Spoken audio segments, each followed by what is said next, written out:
Brothers and sisters, in John 14, verse 26, you promised, Lord Jesus, the Counselor, the Holy Spirit, whom the Father will send in my name, will teach you all things and will remind you of everything I have said to you. Lord, help us to remember that we don't know everything and that this is okay because the Holy Spirit understands it all. Fill us with the Holy Spirit and His understanding of everything that is happening in our lives. We now listen with all our hearts to the two speakers for today, what the Holy Spirit would like to deliver us. Let us all hear those messages. For our first gospel sharer, so he is one of my group mates in Pathway Stages. So let's all hear from Brother Ray Rana.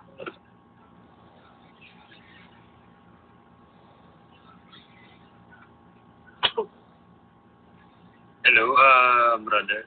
Malinaw na ba? Kita ba ako? Rinig ba ako? Narinig ka po namin.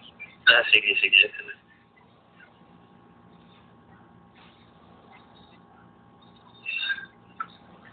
Good afternoon, brothers and sisters. Was asked or invited by Brother Raymond nga na mag-share din. And tungkol nga dun sa Pentecost and yung verse na share ko isa yung verse na John 20 verse 19 to 23 which is yung wala akong PowerPoint na so bear with me pero kung makikita niyo sa Bible niyo on the evening of the first day of the week when the doors were locked where the disciples were for fear of the Jews, Jesus came and stood in their midst and said to them, "Peace be with you." When he had said this, he showed them his hands and his side. The disciples rejoiced when they saw the Lord. Jesus said to them again, "Peace be with you. As the Father has sent me, so I sent you." And when he had said this, he breathed on them and said to them, "Receive the Holy Spirit. Whose sins you forgive are forgiven them, and whose sins you retain are retained."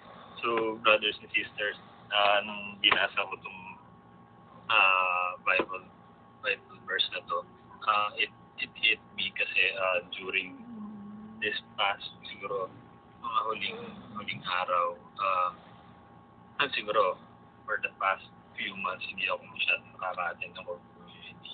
I met Brother Ray siguro mga 2 years na ako for the pathways tapos binabaya and very new lang ako dito sa community life which is very parang pasok dito sa nagbigay na i-share ko na gospel ngayon kasi itong gospel na to pertains dun sa unang beses na nakita ulit ng mga apostles si Jesus after nung mamatay and then syempre they were all lungkot sila and takot sila kasi baka kung nagawa yun kay Jesus ano yung gagawin sa kanila diba and nung nakita nila si Jesus ang una sinabi ni Jesus sa kanila ay peace be with you alam niyo yan i-answer na yung mga apostles na kumalma kayo, huwag kayong matakot. Pero ang mas nakakatawa dito is dalawang beses na sinabi yung peace be with you.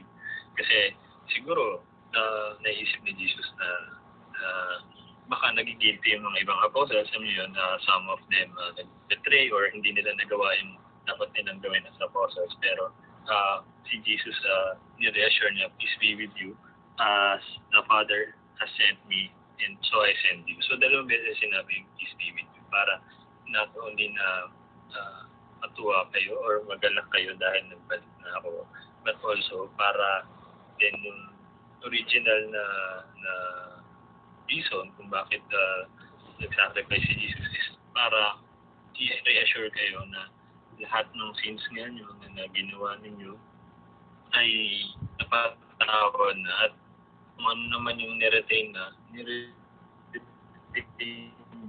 mareretain talaga. So, sa akin, birthday ko kasi, brothers, nyo, medyo matagal akong hindi nakakatan sa mga community. And sa akin, parang nahihiya ako magpakita kila Brother Raymond, kila Brother Joel. Kasi, medyo matagal akong hindi nakaka-attend eh. Pero nung nakita nila ako, kinukongratulate pa nila ako. And at the same time, thankful sila nung share ako. And that's something na parang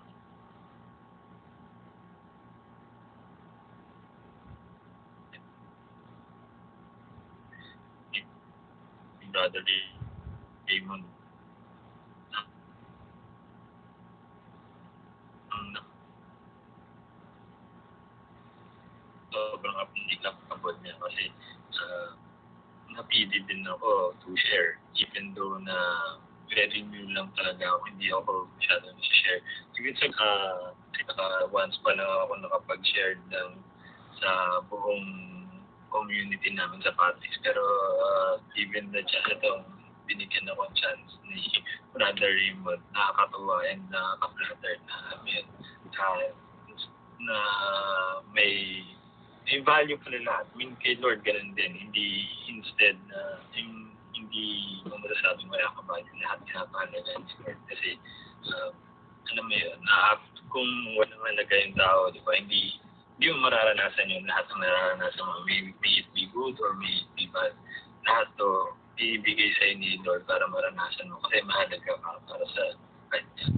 And yung mga sins na nagawa mo before, napatawad na. So, yun, patuloy ka niya pinapatawad kahit na araw-araw nagkakasala ka. And that's something na very deep para sa akin. And yun, sa atin, brothers and sisters, kung halimbawa ngayon at panahon ng lockdown at hindi tayo nakakapag bigay ng prayer time natin, siyempre huwag tayo din sa Maria na baka hindi na tayo kausapin ni Lord or baka nagtampo na si Lord sa atin. Si Lord is very welcoming sa atin. Lagi niya tayong hinihintay and that's something na ma-assure ko sa inyo.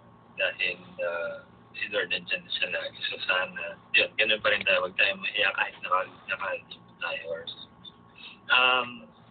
yun yung sa akin, that something na nag-hit sa akin nung binasa ko yung gospel noon, John 20, verse 19 to 20. I hope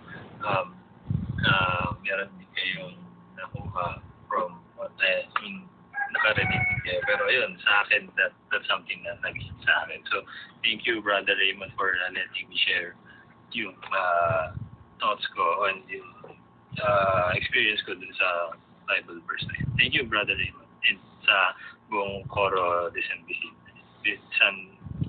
Vicente para dito sa opportunity. Thank you, brothers and sisters. Okay. Brief